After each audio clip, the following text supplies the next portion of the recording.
Welcome to ராணி அக்கா kitchen. இன்றைக்கி நம்ம கிச்சனில் பார்த்திங்கன்னா சூப்பரான பொடி மாஸ், அதாவது புளிக்குழம்பு, வத்தக்குழம்பு எல்லாத்துக்குமே அந்த பொடி மாஸ் வந்து செம்ம டேஸ்ட்டாக இருக்கும். இது வந்து இந்த பக்கம் தஞ்சாவூர் இந்த சைடுலாம் வந்து இந்த பொடி மாஸ் வைக்கிறாங்களா என்னென்னு எனக்கு தெரியாது. ஆனால் காரைக்குடி சைடு, அதாவது செட்டிநாடு சொல்லுவாங்கள்ல, அந்த பக்கம் ராமநாதபுரம் பக்கம் இந்த பக்கமெல்லாம் பார்த்திங்கன்னா பொடி மாஸ் வந்து புளிக்குழம்பு வச்சாலே உருளைக்கிழங்கு வச்சு பொடி மாஸ் செஞ்சுருவாங்க. அதுதான் இன்றைக்கி வந்து நம்ம கிச்சனில் வந்து பொடி மாஸ் பண்ணியிருக்கேன். பாருங்கள், சூப்பராக ஒரு இருக்கும். நம்ம புளிக்குழம்பு கறந்தால் இந்த வத்தக்குழம்பு கறந்தாலும் சூப்பராக இருக்கும். இந்த மெரூன் கலரில் இருக்குல்ல, இதெல்லாம் பார்த்திங்கன்னா அந்த சட்டியில் ஒட்டியிருக்கும். லாஸ்ட்டாக நம்ம எடுத்து வைக்கும்போது சட்டியில் கீழே ஒட்டியிருக்கும். இதெல்லாம் பார்த்திங்கன்னா செம்ம டேஸ்ட்டாக இருக்கும் சாப்பிட்றதுக்கு. வாங்க இந்த பொடி மாஸ் வந்து எப்படி செய்கிறதுங்கிறத நம்ம வீடியோக்குள்ளே போய் பார்க்கலாம். உருளைக்கிழங்கு பொடி மாஸ் செய்கிறதுக்கு ஒரு கடாய் ஒன்று அடுப்பில் வச்சுக்கோங்க.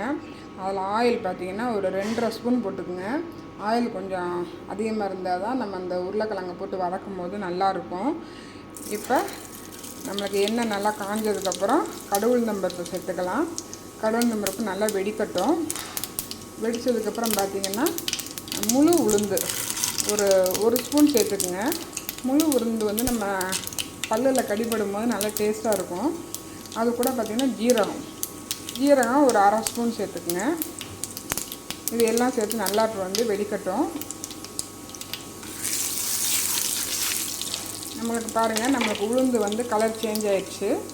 இப்போ பார்த்திங்கன்னா சின்ன வெங்காயம் பார்த்திங்கன்னா அரிஞ்சு வச்சுருக்கேன். பட்டை மிளகா வந்து ஆஞ்சி வச்சுருக்கேன். இந்த பக்கம் பார்த்திங்கன்னா ஒரு கொத்து கருவேப்பிலை, அதை அப்படியே அதில் சேர்த்துக்கலாம். சேர்த்து நல்லா வதக்கி விட்டுக்குங்க. பெரிய வெங்காயத்தை விட சின்ன வெங்காயம் சேர்த்திங்கன்னா தான் நம்மளுக்கு வந்து பொடி மாஸ் வந்து நல்ல டேஸ்ட்டாக இருக்கும்.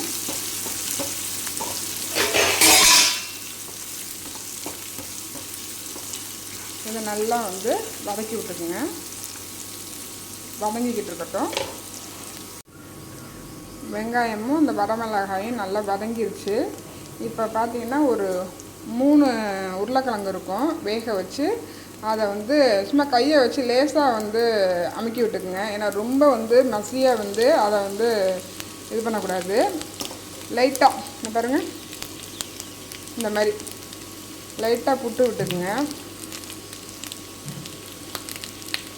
இந்த மாதிரி புட்டு விட்டுக்கிட்டு அதை வந்து அதில் சேர்த்துக்குங்க. சேர்த்துட்டு கரண்டியை வச்சு நல்லா கிண்டி விட்டுக்கலாம்.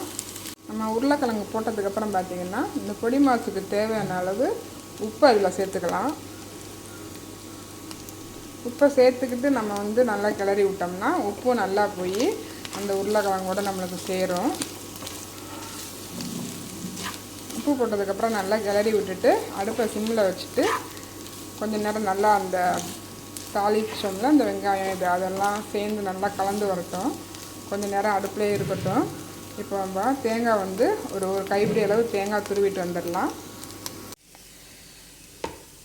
பொடி மாஸ் நம்மளுக்கு வந்து ரெடி ஆயிடுச்சு. இப்போ அது கூட பார்த்திங்கன்னா தேங்காயை சேர்த்துக்கலாம். தேங்காயை வந்து இந்த மாதிரி துருவி சேர்த்துக்குங்க. துருவி சேர்க்கும் போது தான் வந்து நல்லா டேஸ்ட்டாக இருக்கும். சில பேர் வந்து மிக்சியில் போட்டு துருவுறது கழுப்பிட்டு மிக்சியில் போட்டு அடிப்பாங்க. அது மாதிரி பண்ணி போட்டோம்னா ஏற்கனவே பொடி மாஸும் குழக்குழன்னு இருக்கும். அது மாதிரி போட்டு சேர்க்கும்போது ரொம்ப குழப்பு வந்துடும். அதனால் நீங்கள் துருவி சேர்த்துக்குங்க. இது கூட பார்த்திங்கன்னா லேசாக பெருங்காயத்தூள், ஏன்னா நம்மளுக்கு உருளைக்கிழங்கு கேஸ்டபிள் அப்படிங்கிறதுனால லேசாக வந்து பெருங்காயத்தூள் லேசாக தூவி விட்டு இப்போ வந்து நல்லா கிளறி விட்டுக்கலாம். உருளைக்கிழங்கு பொடி மாஸ் வந்து செம்மையாக ரெடி ஆயிடுச்சு. பாருங்கள், நான் நல்லா வதக்கி விட்டுக்கிட்டேன். வதக்கி விட்டுட்டு ஸ்டவ் ஆஃப் பண்ணிட்டேன். நம்ம எவ்வளோ பெருசாக போட்டோம் பாருங்கள். ஏன்னா நம்ம கரண்டி வச்சு கிளற நல்லா உடஞ்சிடும் உருளைக்கிழங்கு. அதனால தான் போடும்போதே வந்து ரொம்ப வந்து உதுத்து விட்டு போடக்கூடாது, லேசாக உடச்சி விட்டு போட்டிங்கன்னா போதும். சூப்பரான பொடி மாஸ் செம்மையாக ரெடி ஆயிடுச்சு. உங்களுக்கு இந்த வீடியோ பிடிச்சிருந்துச்சுன்னா லைக் பண்ணுங்கள், ஷேர் பண்ணுங்கள், சப்ஸ்கிரைப் பண்ணிக்கோங்க. தேங்க்யூ.